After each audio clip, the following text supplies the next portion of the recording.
السلام علیکم ورحمۃ اللہ وبرکاتہ۔ اعوذ باللہ من الشیطان الرجیم، بسم اللہ الرحمن الرحیم۔ رب اشرح لی صدری ویسر لی امری واحلل عقدۃ من لسانی یفقہوا قولی۔ رب یسر ولا تعسر وتمم بالخیر۔ آج ہم دیکھیں گے فرسٹ کلاس میں نیند سے بیدار ہونے کی سنتیں۔ چہرے پر سے نیند کے آثار کو ہاتھ سے مٹانا۔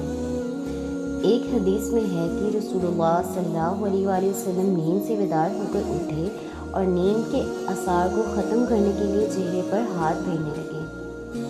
مسلم نے روایت کیا ہے۔ امام نووی رحمہ اللہ اور حافظ ابن حجر نے اسی حدیث کے پیش نظر نیند سے بیدار ہونے کے بعد چہرے پر ہاتھ پھیرنے کو مستحب قرار دیا۔ سبحان اللہ۔ بیدار ہونے کی دعا۔ الحمد للہ الذی احیانا بعدما اماتنا والیہ النشور۔ تمام تعریفیں اس اللہ کے لیے ہیں جس نے ہمیں مارنے کے بعد زندہ کیا اور اسی کی طرف اٹھ کر جانا ہے۔ بخاری شریف۔ مسواک کرنا۔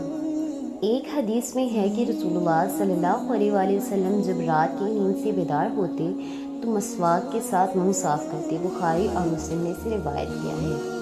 ناک جھاڑنا۔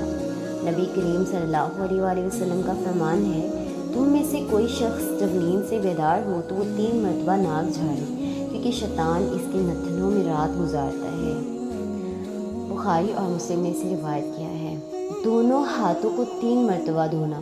ارشاد نبی صلی اللہ علیہ وآلہ وسلم ہے، تم میں سے کوئی شخص جب نیند سے بیدار ہو تو اس وقت تک اپنا ہاتھ برتن میں نہ ڈبوئے جب تک اسے 3 مرتبہ دھو نہ لے۔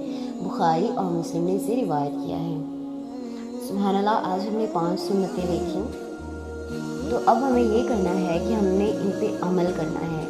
کوشش کرنی ہے کہ انہیں یاد رکھیں اور پھر ان پہ عمل کریں، اور اس کے علاوہ اس میں جو دعا ہے اسے بما ترجمہ یاد کر لیں، تاکہ ہم اسے جب پڑھیں تو ہمیں پتہ ہو کہ ہم آخر اللہ سبحانہ تعالیٰ سے کیا مانگ رہے ہیں، کیا دعا کر رہے ہیں۔ دعا بھی تبھی قبول ہوتی ہے جب ہمیں پتہ ہوتا ہے کہ ہم اللہ سے کیا کیا رہے ہیں، مانگ کیا رہے ہیں، اور جب جسٹ عربک کو رٹا لگایا اور ایز اٹ از وہی بول دیا اور ہمیں پتہ نہیں ہے کہ ہم اللہ تعالیٰ سے ایکچوئل میں کیا کیا رہے ہیں، تو پھر اس طرح سے دعائیں قبول نہیں ہوا کرتی۔